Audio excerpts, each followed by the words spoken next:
tardes, buenas tardes. Sí, doctora, buenas tardes. Hola, ¿cómo estás? Buenas tardes. En total, ¿cuánto es el grupo? ¿80 y tanto? ¿85? ¿Me confirmas? 88 somos. 88. Estamos con 56. Ok. En 5 minutos doy inicio, independientemente de cuánto estés, pero estoy en este instante, de todas formas, pasando lista. Ya quedó registrado. Con los primeros 56.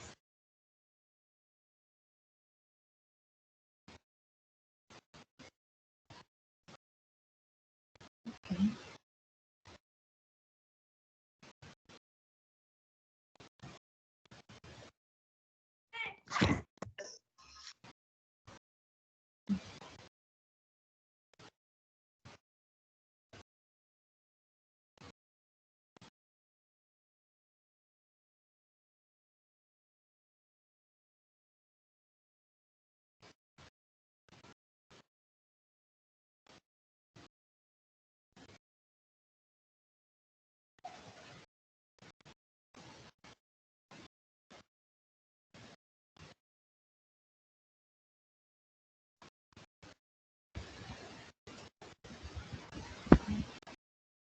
Estoy registrando en este instante la asistencia, Joseph.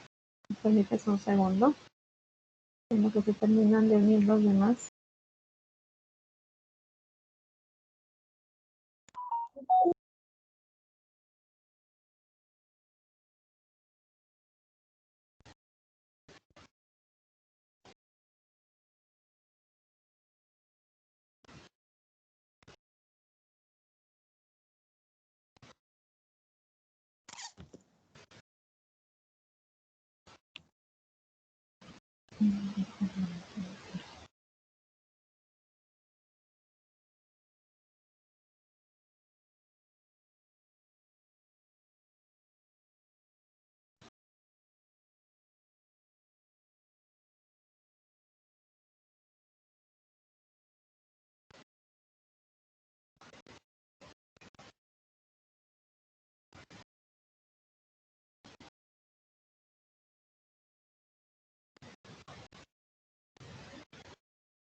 Bien.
Ok, buenas tardes con todos.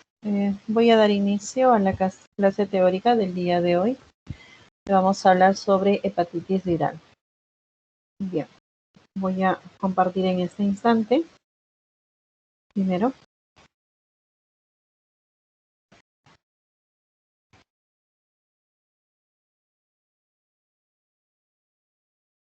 ¿El audio se escucha bien, Joseph? Sí, está bien, doctora, sí se escucha. Ok.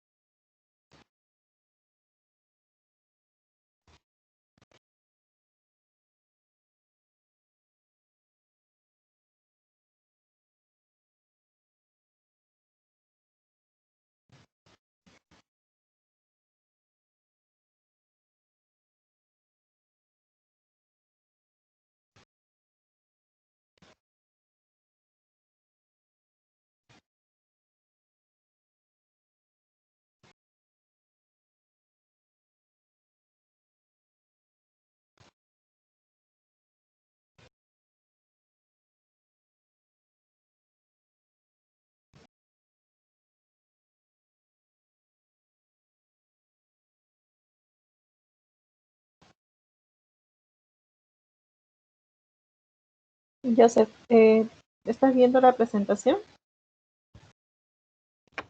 Sí se ve, grande ahora. Puedes tomarle un print y grabarlo en un Word y mandármelo al correo. Está bien.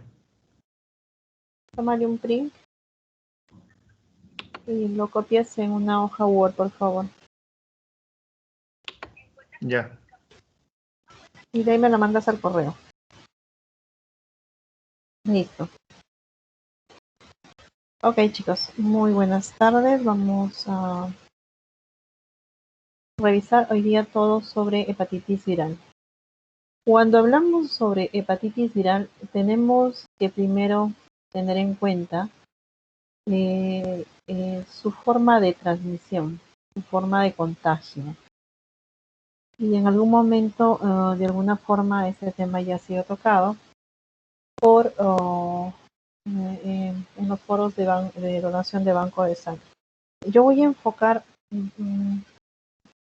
particularmente la estructura de ella y cómo nosotros detectamos a nivel de laboratorio, de qué manera y cómo es que se interpreta los resultados, los componentes de cada uno de estos.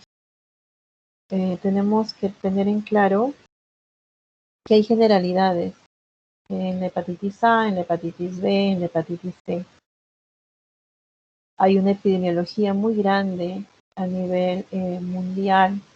Se conoce en dónde las prevalencias es mayor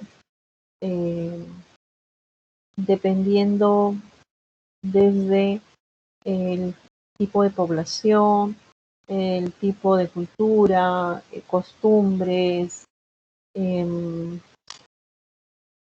de manera particular desde a los que están expuestos, es decir, el medio ambiente. La fisiopatología de cada una de ellas obviamente es variante, propio de que son virus que existen ya muchos años y de alguna forma u otra van teniendo cambios importantes. La hepatitis viral A, su característica principal hasta hace 5 años se decía que era estrictamente de transmisión fecal-oral. Sin embargo, han habido estudios que nos indican que también se da mediante la transfusión sanguínea, mediante contacto sexual.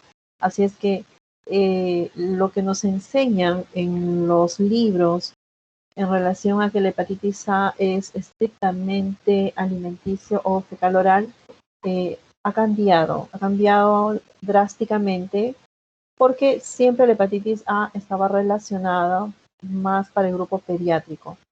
En la actualidad, no.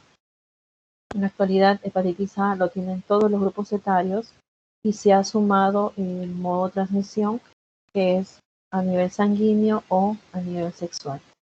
Tiene una incubación importante de 15 a 50 días. Sus formas clínicas son muy variadas. Van a empezar desde una simple urticaria, va a haber un compromiso a nivel de las crioglobulinemias, puede incluso comprometer hasta una meningoencefalitis, puede estar de por medio síntomas como el Guillain-Barré, vamos a tener falla renal, compromisos hematológicos importantísimos como sabiendo de que es un proceso viral. A nivel de hematología tenemos en cuenta de que está la participación del CD4, donde se da la unión de estos componentes virales, por ende lo que vamos a tener incrementado fehacientemente es los componentes linfocitarios.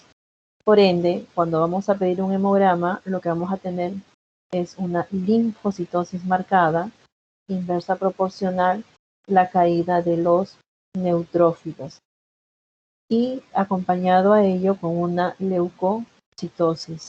Y esto es importante. Aquí ya va de manera general, independientemente sea la hepatitis A, independientemente sea la hepatitis B, independientemente sea la hepatitis C, estamos hablando de un virus. Un virus que a nivel hematológico vamos a encontrar siempre un proceso viral donde voy a tener una linfocitosis marcada, una neutropenia, porque es la inversa proporcional, y es ahí donde nosotros confirmamos si estamos en primera instancia con un proceso viral. También estas hepatitis viral A van a tener un compromiso a nivel cardiovascular.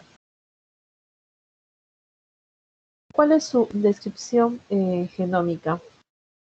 ¿De qué manera está compuesta esta? Primero, tiene un tamaño de 27 nanómetros, pertenece a la familia Picornaviridae, es un virus RNA y si ven la forma, tiene una forma icosaédrica, ¿correcto?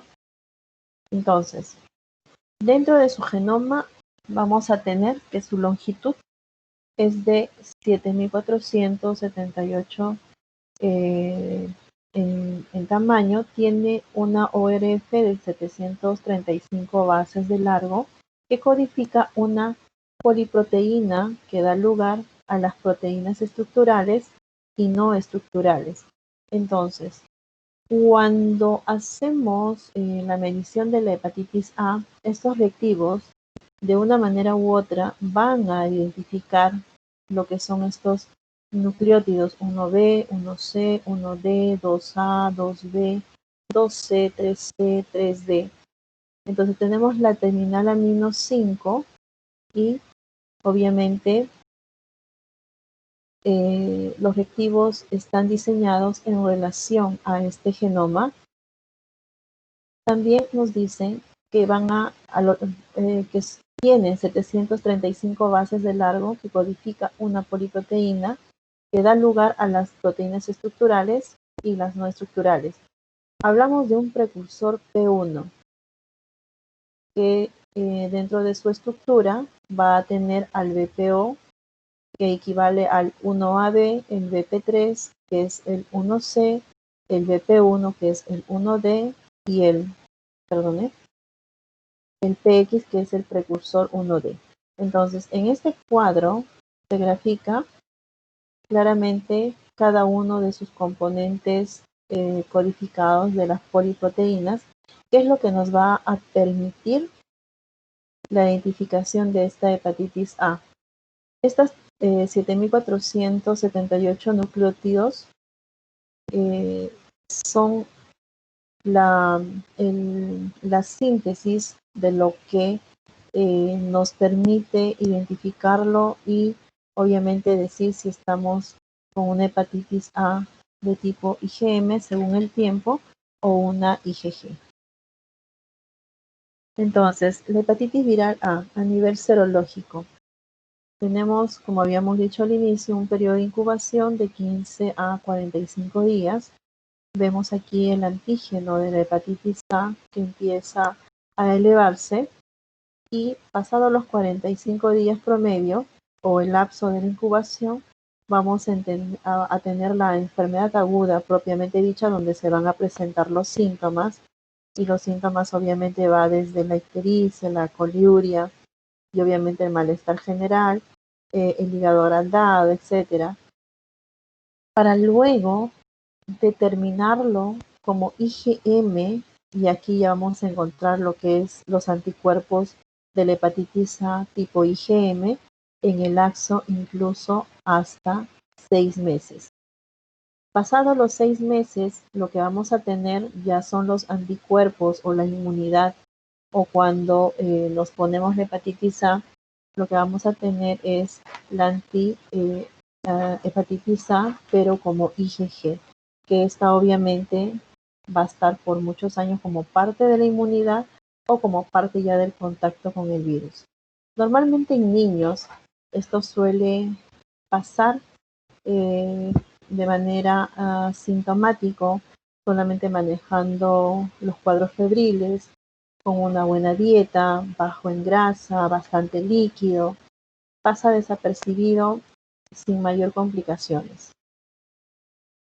Entonces, los hallazgos de laboratorio.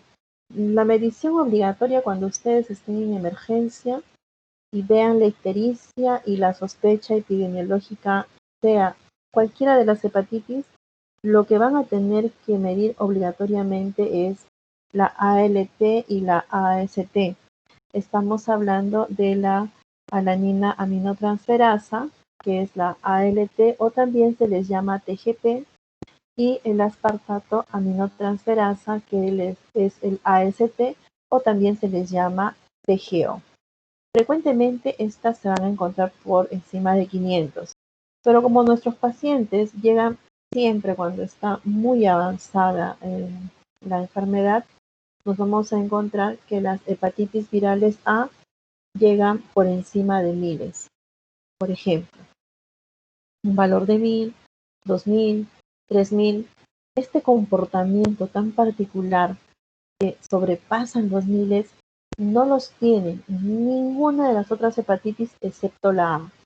Entonces, cuando nos encontramos en especial la TGP elevado por encima de miles, no les quepa en duda de que están frente a una hepatitis A, porque no hay ninguna enfermedad hepática que les dé estas aminotransferasas en esos valores. Y eso es algo que ustedes tienen que captar la información, porque dosar hepatitis viral A como inmunología no solamente demora, sino que es costosísimo.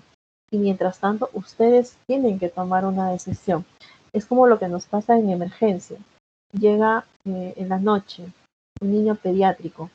El niño pediátrico está histérico, está completamente irritado, está con fiebre, muchas veces está con náusea, con vómito, y la mamá dice que cuando hace la pila lo hace de color amarillo muy cargado, tipo té cargado. Y a veces nos da también el dato de que las heces son completamente acolias, o sea, es incolora, es blanca. Entonces ya claramente con todos esos datos sabemos que estamos ante una hepatitis. Y ahora estas aminotransferasas, estas enzimas, las podemos medir por emergencia durante las 24 horas, 24/7, sin ningún problema, en media hora. Es algo que uno solicita, se toma la muestra, a la media hora ya tienes resultado. Lo que no pasaría si uno quisiera confirmar, ¿será una hepatitis A? ¿Será una hepatitis B? ¿Será una hepatitis C? No. Y ya con estos datos, con estos resultados por encima de miles, entonces estaríamos hablando de que estamos frente a una hepatitis A. Recuerden eso, y eso les va a servir mucho en su carrera médica, porque para encontrar esas relaciones de cuadros de cuál es el comportamiento de estas hepatitis no es tan sencillo. Bien, entonces sabemos que para la hepatitis A, la TGP o la ALT va a estar por encima de miles. Así es que ese es un dato que no deben olvidar, ni ahora ni nunca. Muy bien, las enzimas hepáticas, estas que acabamos de ver, se normalizan a los 4 o 6 meses. Es invariablemente al año. Y miren el otro dato, que también es obligatorio, que por eso el paciente hace ictericia, la bilirrubina sérica o bilirrubina total. En los pacientes con hepatitis A va a oscilar entre 5 a 10, de 5 a 15 miligramos decilitros. Entonces ya tengo la TGP por encima de miles y, por ejemplo, la bilirrubina total sérica con 10 miligramos. Dos indicios principales, un resultado de media hora, para de alguna forma decir que estoy ante una hepatitis A. De llano, de todas formas vamos a terminar pidiendo el componente para la hepatitis viral A como inmunología, pero sabremos que en mediano tiempo aproximado no lo vamos a tener, probablemente al día siguiente o en 2 días, pero ya solamente para una cuestión de confirmación.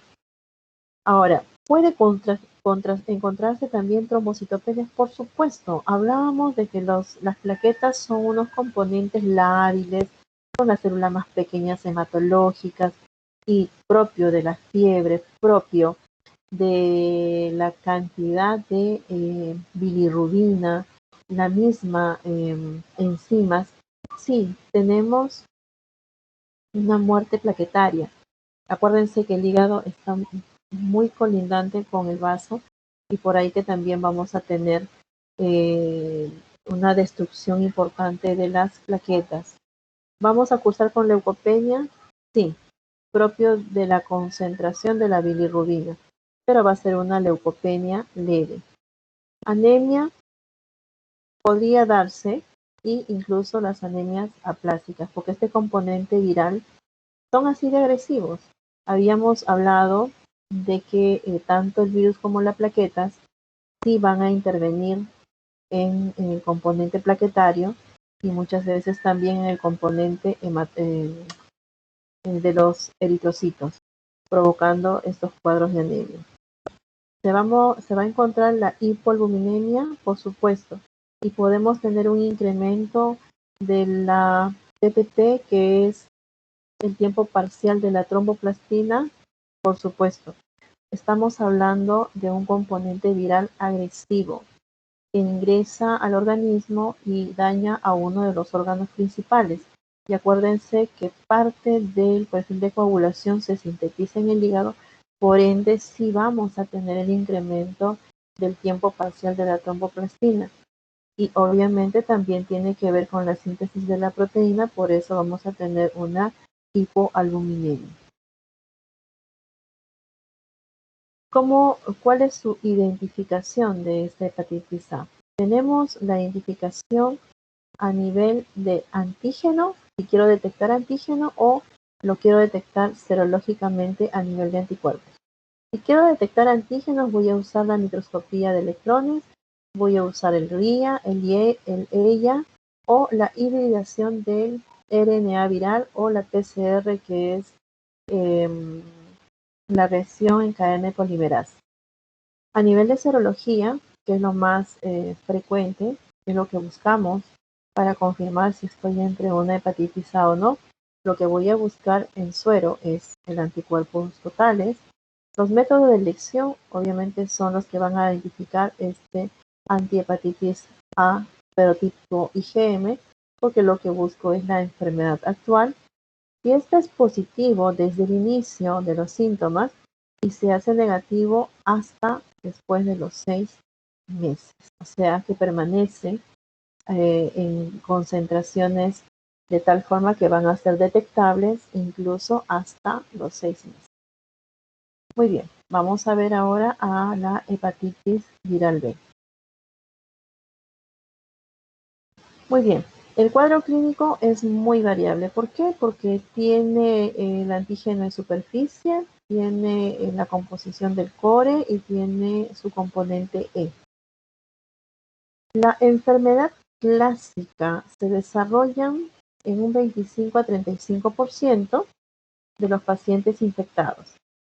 Sabemos claramente que estos pacientes, la manera en cómo lo van a contraer, y ya lo hemos discutido mucho en los foros, pues una de las primeras es la transfusión sanguínea, y no es una transmisión estrictamente también sexual, por compartir jeringas con personas drogadictas, personas que usan tatuajes, personas de salud, los que practican la hemodiálisis, que sufren con insuficiencia renal crónica, etcétera, etcétera. Entonces tiene que ver con contactos de fluidos.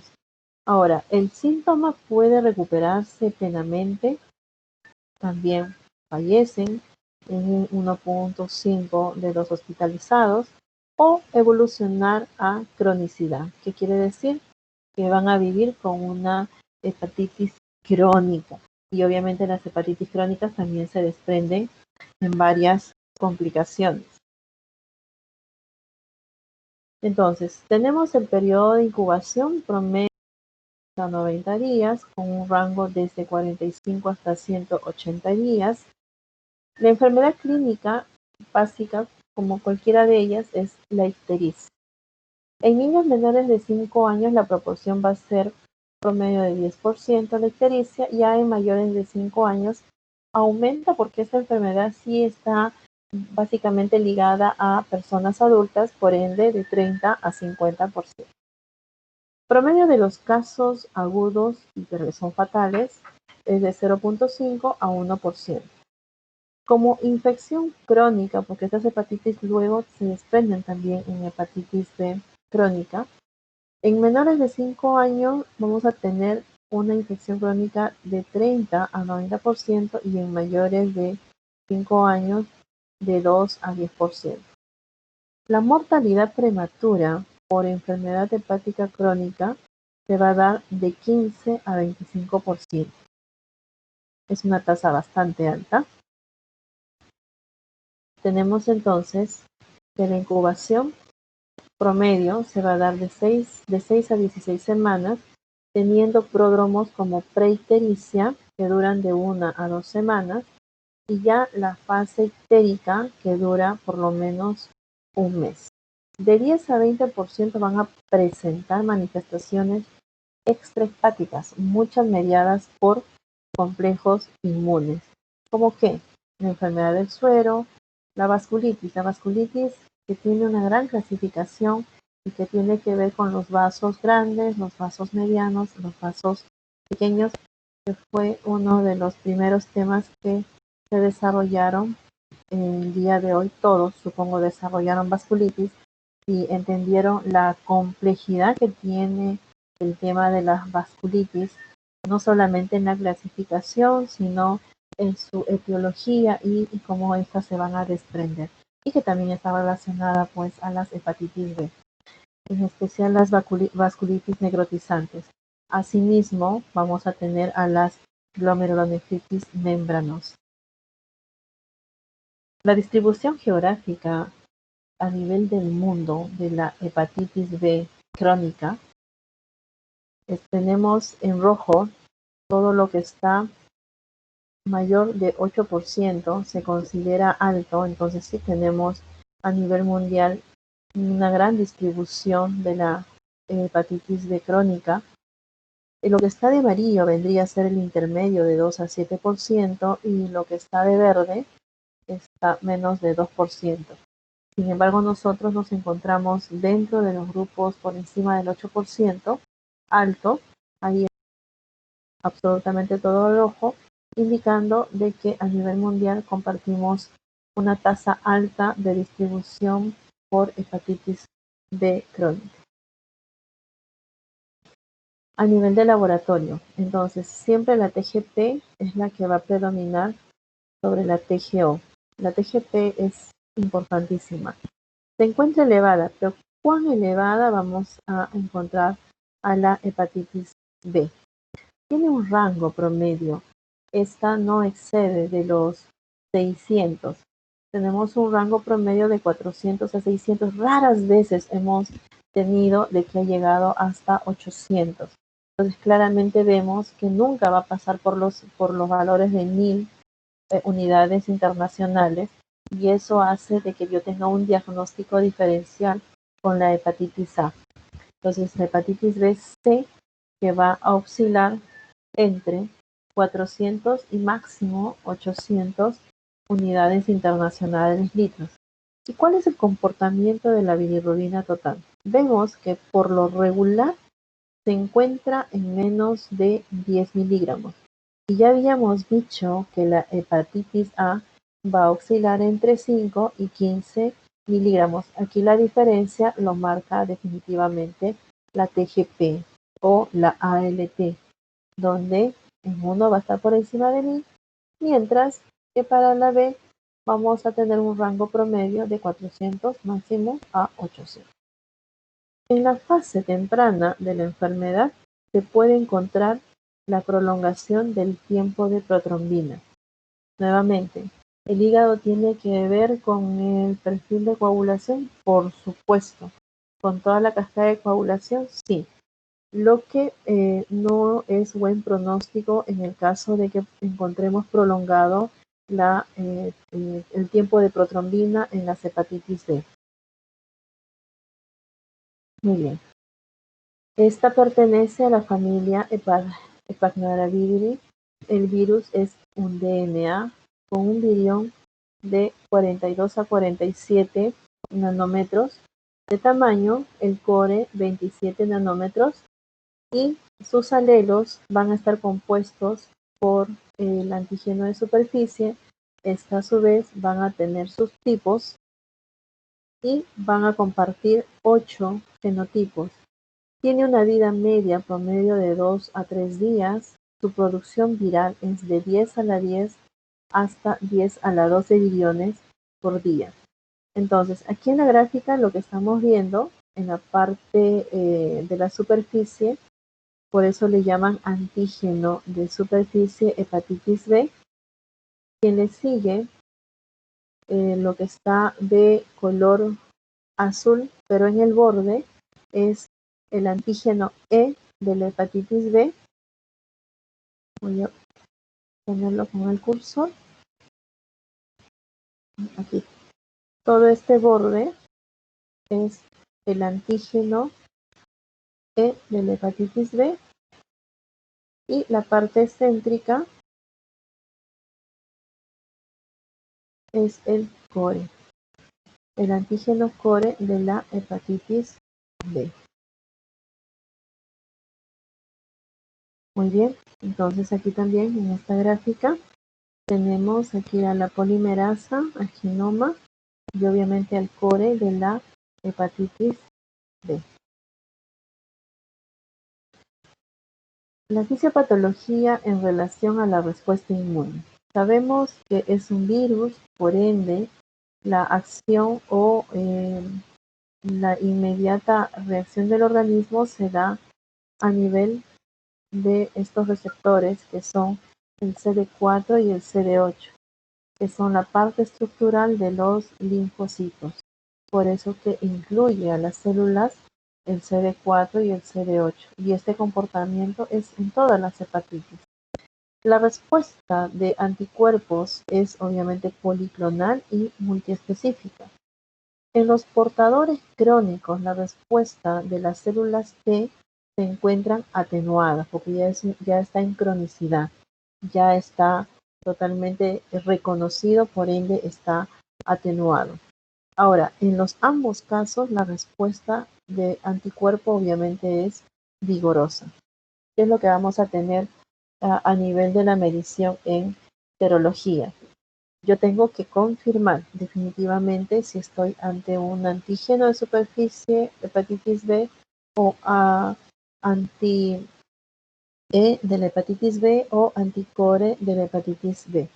Entonces vamos a tener estos marcadores de infectividad, o sea que van a hacer la infección. Entonces tengo que detectar obligatoriamente el antígeno de superficie y el antígeno E. Potencialmente infectantes. y se está llevando de encuentro el core total, que es el core de la hepatitis B, y el core IgM, pero estamos hablando del core IgM de la hepatitis B. Para la seroconversión, lo que ya vamos a tener como respuesta, como inmunidad al anticuerpo de el antígeno E de la hepatitis B, o como cuando recibimos las vacunas en el establecido según cronogramas, según tiempos. Entonces lo que vamos a tener en la seroconversión son los anticuerpos antígenos de superficie para la hepatitis B. Entonces, ¿cuán importante a nivel de laboratorio determinar qué es lo que quieres buscar?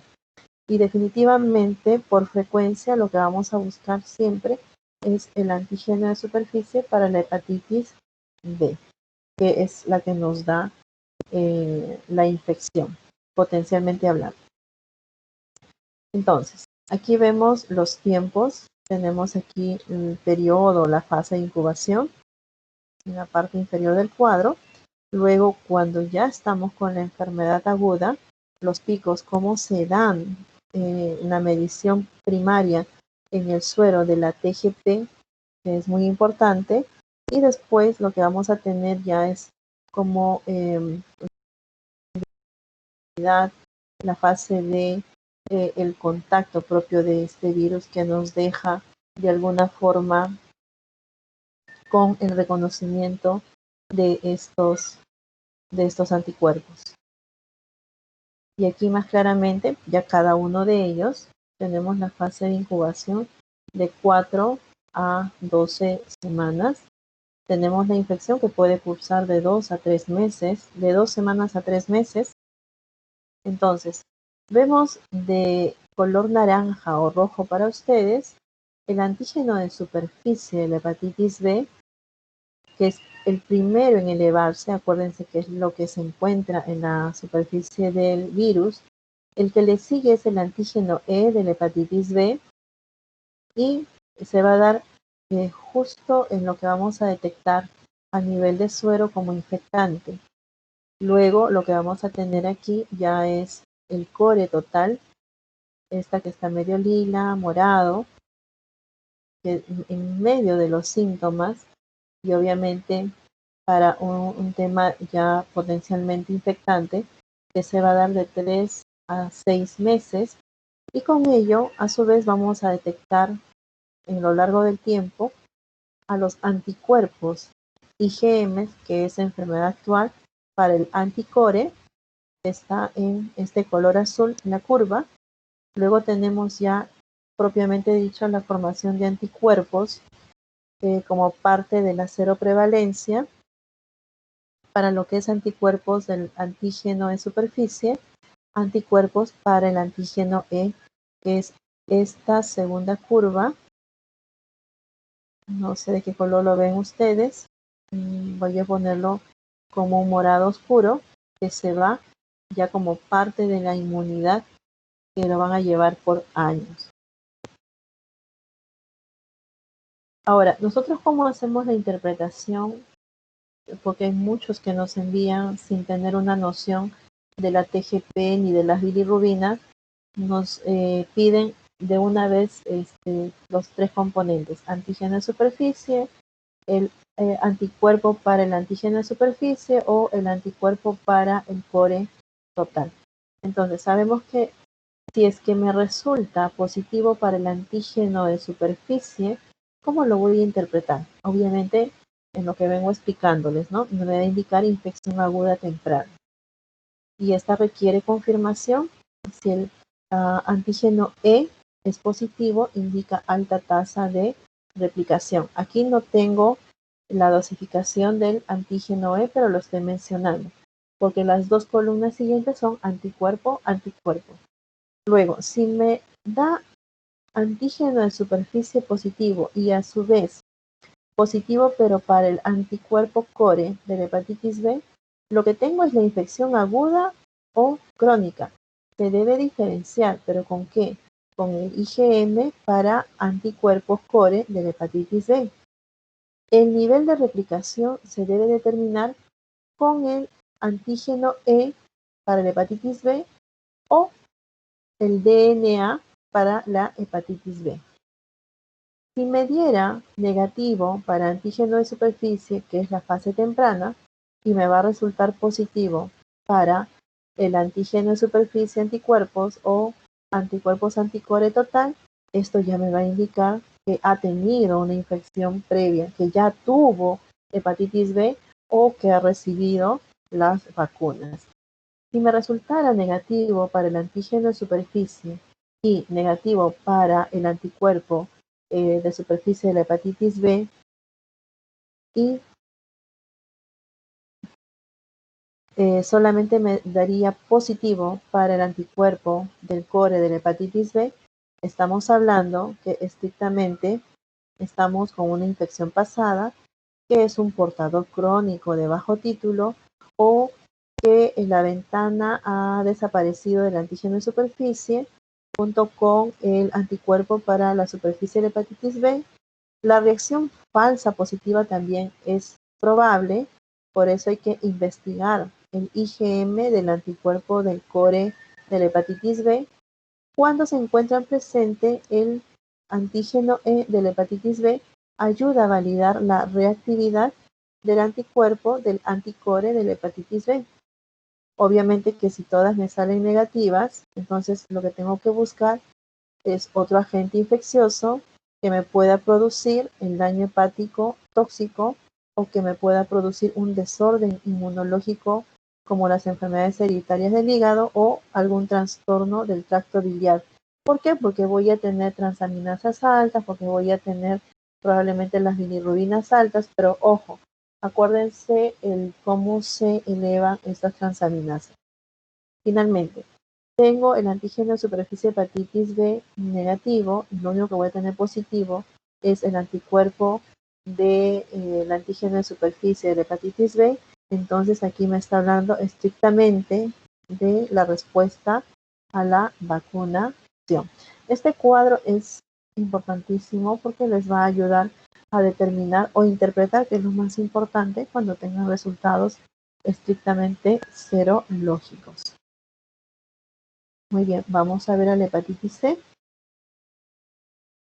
¿Qué me indica la hepatitis C? Como las otras anteriores, tenemos que conocer los antecedentes. Eso es fundamental, eso es sumamente necesario. ¿Por qué? Porque de alguna forma les va a direccionar si realmente hay la posibilidad de que esto sea una hepatitis. Hay una gran fila. Aquí se va a sumar el tema de los pacientes que se realizan la hemodiálisis, los que reciben tratamiento con el plasma fresco congelado como los pacientes hemofílicos, etc., etc., etc. Tenemos una prevalencia mundial de 0.2 a 2% en donantes de sangre. Entonces, la probabilidad de que padezcan hepatitis C por haber recibido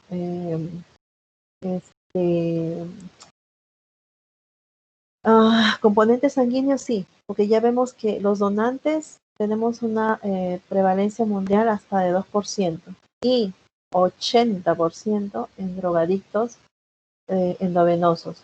Entonces, por ello, el indicio de que si es un donante que usa la droga endovenosa, pues por ello se descarta, ¿no?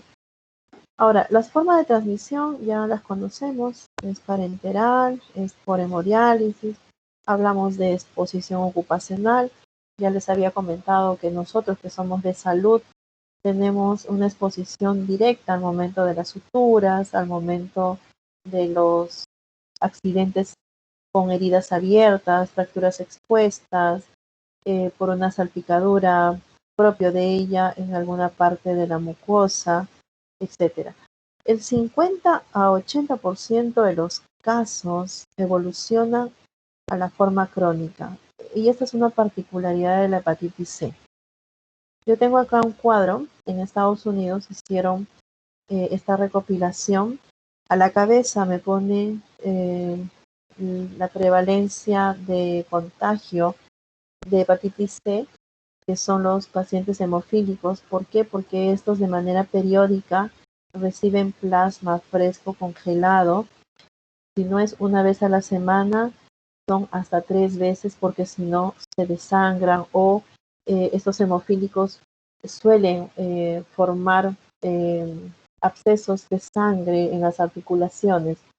En la actualidad, aparte de poder usar el plasma fresco congelado, existe la opción del uso de albúmina humana, que no es componente humano, pero tiene el nombre de albúmina humana, y que asegura de que esté libre, que no hay ese periodo de ventana de la posibilidad de que esté contaminada el componente, el plasma fresco congelado. El otro quien le sigue por prevalencia es los drogadictos endovenosos que practican el uso de las drogas endovenosas. El otro grupo son de los que realizan hemodiálisis. Lastimosamente, los que tienen que practicar hemodiálisis por un tema de insuficiencia renal crónica, a pesar que se usan kits individualizados, el equipo es uno y hay tuberías que por más que le hagan la esterilización, el lavado, la limpieza, se ha visto de que queda ese rezago y lastimosamente terminan contagiándose con hepatitis C. Luego están los clientes pues, que usan los prostíbulos, los adultos en general, en la población general, los cirujanos, los traumatólogos, todos los que somos de salud, las gestantes, ¿por qué no? También tienen ese riesgo, que es mucho menor, pero también tienen este riesgo, al igual que los militares. Muy bien.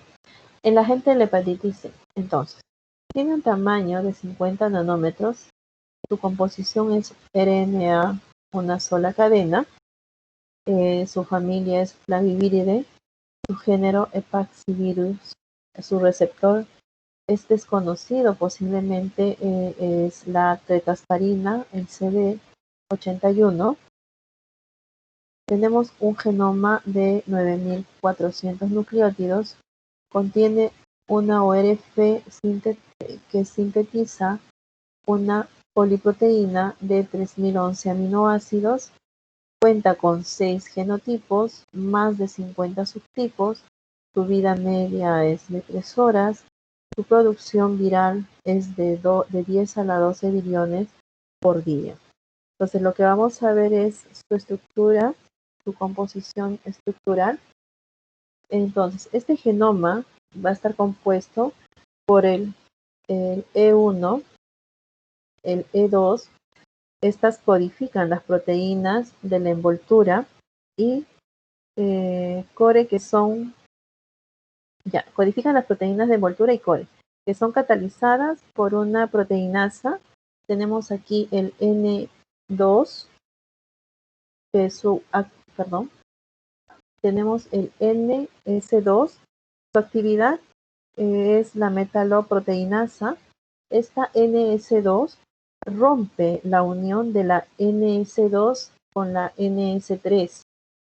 Y esta NS3, el cursor no me ayuda, chicos, estoy batallando aquí. El NS3 tiene función proteasa helicasa.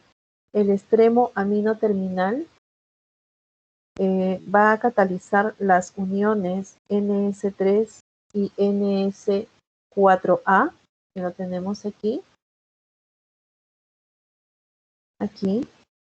y también el NS4A con el NS4B, y también el NS4B con el NS5A, y finalmente el NS5A con el NS5B. El extremo carboxi terminal tiene una función ATPasa y RNA helicasa. Un segundo. Opa, ya está. Ok. Entonces, el extremo carboxiterminal tiene una función ATPasa y RNA helicasa. Por ende, el NS5B, que está aquí en la parte proximal terminal, que es la proteína, es una polimerasa RNA dependiente. Entonces, vemos claramente que estas estructuras son muy importantes porque es lo que se consigue procesar a nivel de los reactivos y nos permite identificar a esta hepatitis C. Entonces, como hemos dicho, tenemos el E1, E2 que codifican las proteínas de envoltura y core que son catalizadas por una proteinasa.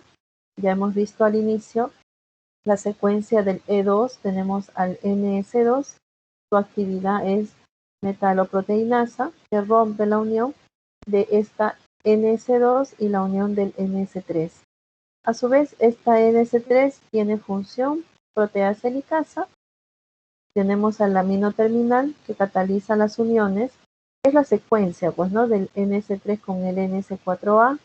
A su vez, el NS4A con el NS4B. A su vez, el NS4B con el NS5A y el NS5A con el NS5B.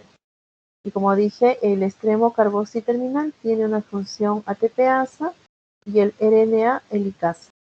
Y finalmente el extremo, el NS5B, la proteína es una polimerasa RNA dependiente. Ahora, ¿cuáles son sus interacciones de la hepatitis C? Tenemos una respuesta innata. Tenemos una respuesta adaptativa. Dentro de la respuesta innata, vamos a encontrar una baja sensibilidad a la interferón 1, a los natural killer in vitro, que son inhibidas ante altas concentraciones de las proteínas de envolturas de la E2. Primero teníamos la E1, luego la E2, y una pobre activación de las células dendríticas. Y la respuesta adaptativa es el escape viral de los anticuerpos y los linfocitos T por mutaciones, aparición tardía de los anticuerpos que no son protectores de los linfocitos T CD8 ineficaces. También tenemos la inhibición de la respuesta de los macrófagos y obviamente de los CD por unión que va al C1QR. En hepatitis crónica se ha identificado la presencia de los linfocitos T reguladores y los linfocitos T CD8 productores de interleuquinas 10.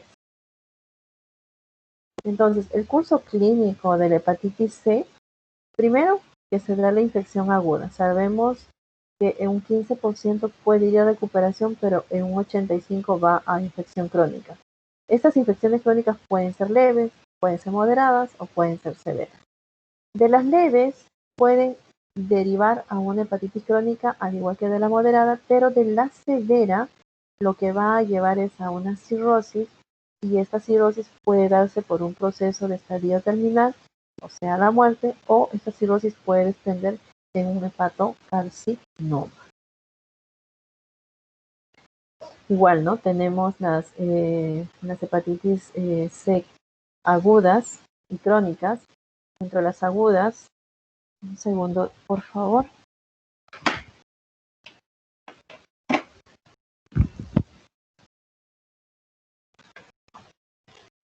Opa, listo. Dentro de las agudas, lo que vamos a tener, y habíamos conversado, está la fase o el periodo de incubación, la enfermedad propiamente dicha y obviamente la formación de anticuerpos. Y en la crónica vemos la fase de incubación, donde ya tenemos previamente reconocido en el suero la hepatitis C, y tenemos también la fase aguda de la enfermedad propiamente dicho, la detección del TGP o ALT y obviamente que nos lleva a una hepatitis crónica.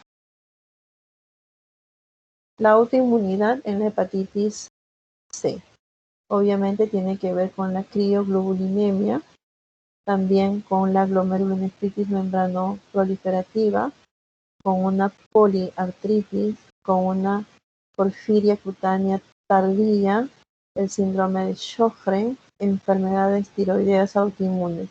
O sea que la hepatitis B, hablando por autoinmunidad, estas enfermedades van a desarrollar una hepatitis C probablemente crónica. Las pruebas de diagnóstico. Se usa mucho el EYA y el RIVA. Estas indican infección pasada o presente, pero no diferencian de la infección aguda, crónica o si está en resolución. Los EYA son reactivos que pueden confirmarse por RIVA. Su sensibilidad es igual o superior al 90%, pero recuerden que siempre queda el margen del periodo de ventana. Aquí tenemos cómo se hace el diagnóstico de EYA. Acuérdense lo importante que era el amino terminal, el inicio 5 y el amino terminal 3.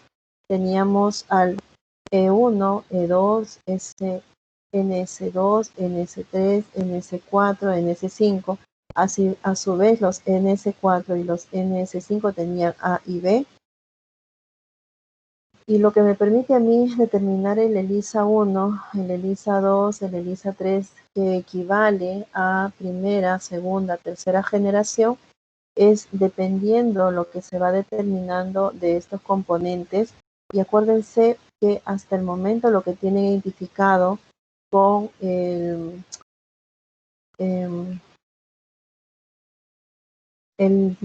3, por ejemplo, que a la fecha se ha determinado el C33C, el C103, el NS5, que me va a agarrar el NS5, el NS4 y el NS3. Entonces, quedando siempre el periodo de ventana, que es esta parte inicial de este componente genómico, que es el core, que es el E1, que es el E2 y que es el NS2. Entonces vemos que el core también está determinado en esta de tercera generación. Se ha determinado y lo puedo detectar según el C33C al NS3, al C103 al NS4 y al NS5, como su nombre lo dice, NS5, pero me queda este margen importante que es el E1, E2, el NS2, por eso que hablamos que hay un periodo de ventana que no lo puedo determinar. Son importantes del desarrollo a lo largo del año que se ha desarrollado los reactivos de primera, segunda, tercera generación. Acuérdense que a nivel de VIH ya hemos llegado hasta cuarta generación y ojalá con el tiempo, como les comentaba siempre, se puedan desarrollar reactivos que puedan y detectar este segmento del genoma del virus. Entonces, también tenemos la metodología que es por reacción de cadena de polimerasa. Esto es a nivel del RNA. ¿Qué es lo que tenemos? Tenemos PCR o reacción en cadena de polimerasa cualitativo y cuantitativo. El cualitativo me detecta, es la detección del RNA circulante y también me permite hacer el monitoreo de la terapia antiviral. Cuantitativo me determina la concentración numérica de este RNA y también me evalúa la respuesta terapéutica. Obviamente tenemos la medición del genotipo y el serotipo. ¿Por qué? Porque estamos hablando a nivel de biología molecular. Entonces, aquí gráficamente un algoritmo, cómo hacemos el diagnóstico de la infección por hepatitis C en asintomáticos.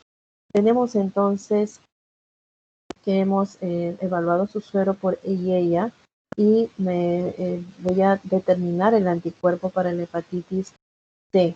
Entonces, si me sale negativo, ¿qué digo? No reactivo y chao, a tu casa. Pero si me sale reactivo, positivo, como las pruebas de HIV, lo que tengo que hacer es repetir. Ya, repito la reacción.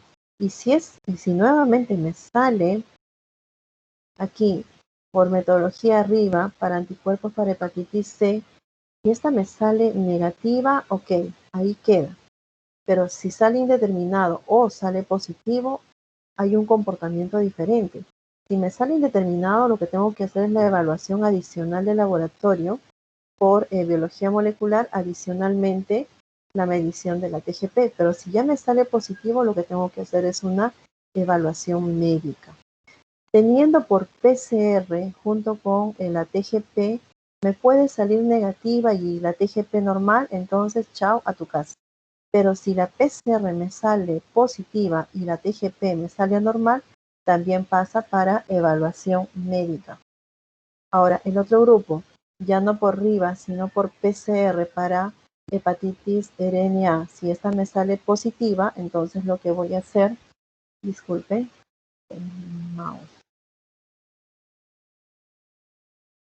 Y por PCR me sale positiva para hepatitis C, el RNA, entonces pasa para evaluación médica. Es un algoritmo con todas las posibilidades interpretativas, desde la evaluación del suero hasta la combinación con la TGP y finalmente si es que hay la posibilidad de usarlo como por biología molecular, ¿no?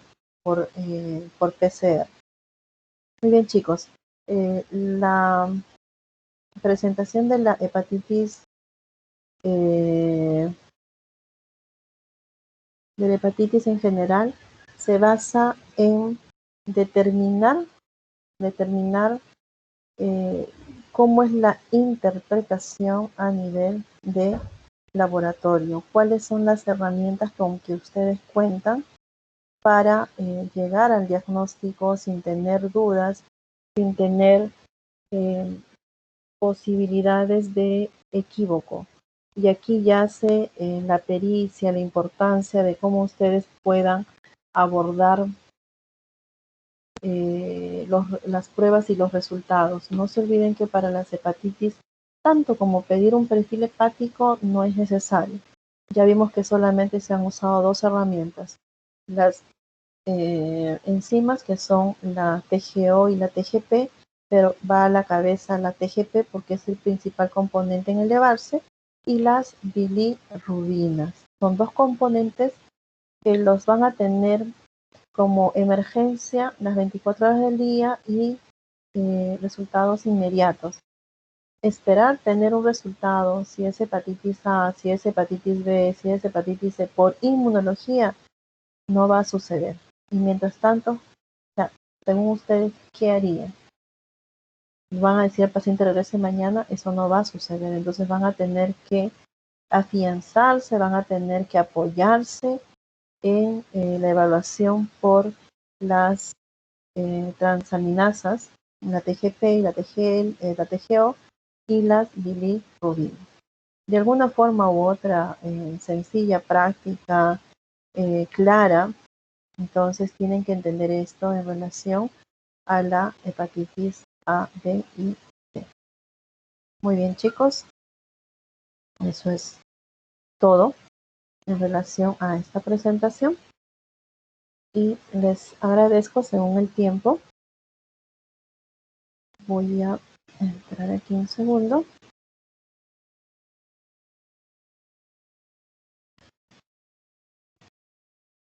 Muy bien, finalmente, primero 78, voy a hacer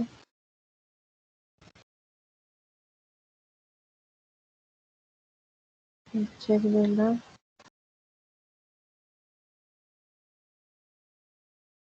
asistencia. Un segundo, me permiten, por favor.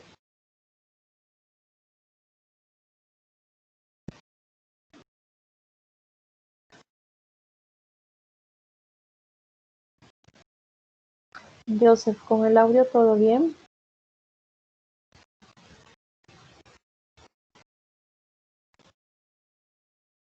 Hola, Joseph.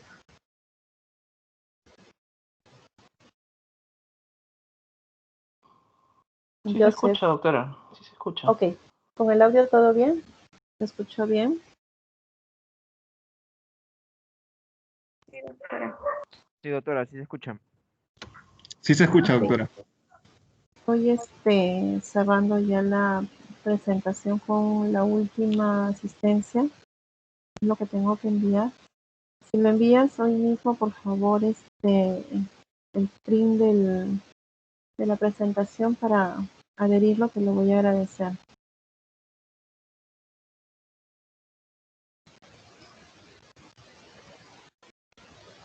Aparte de las exigencias de la universidad, lamentablemente. De todas formas, no se pudieron unir todos y según el sistema veo que algunos han tenido dificultad para unirse.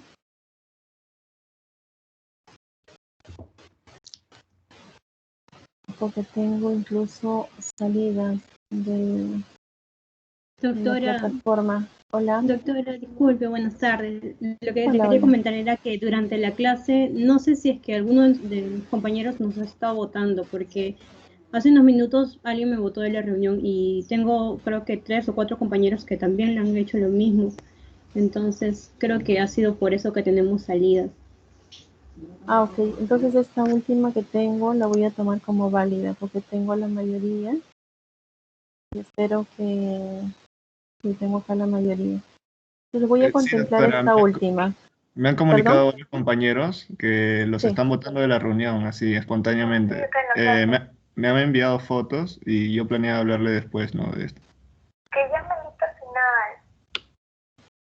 Sí, estoy tomando la del final para no perjudicarlos. Es donde tengo la mayor cantidad de Es por la red, ingresados. doctora. Y también me ha pasado anteriormente que me votaban así automáticamente. Ok. Y se volvían a unir. Sí, doctora. Ya, voy a contemplar esta última en todo caso. ¿Dónde están? Me parece la mayoría son 80. Eso es bueno. 79, perdón. Y lo voy a contemplar. Perfecto.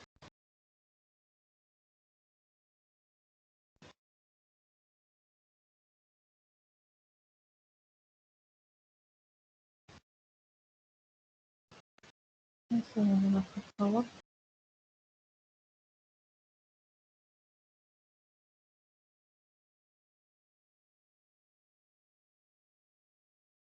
Ujú.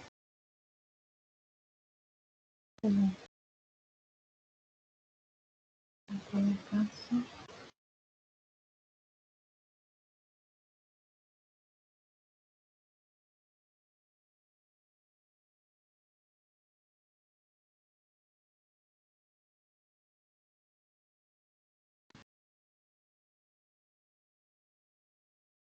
Un minuto más, estoy terminando.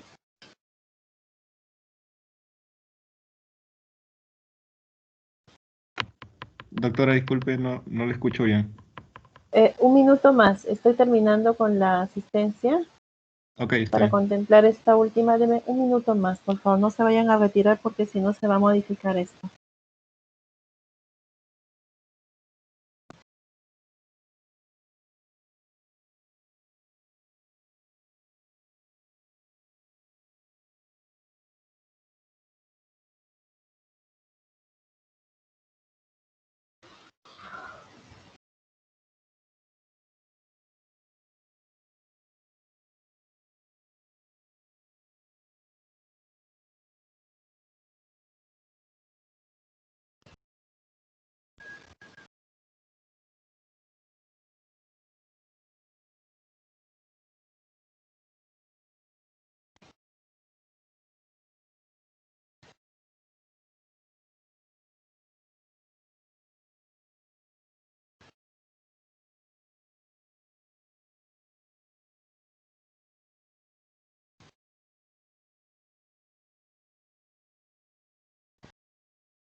Listo, Joseph, muchas gracias. Detengo la grabación en este instante.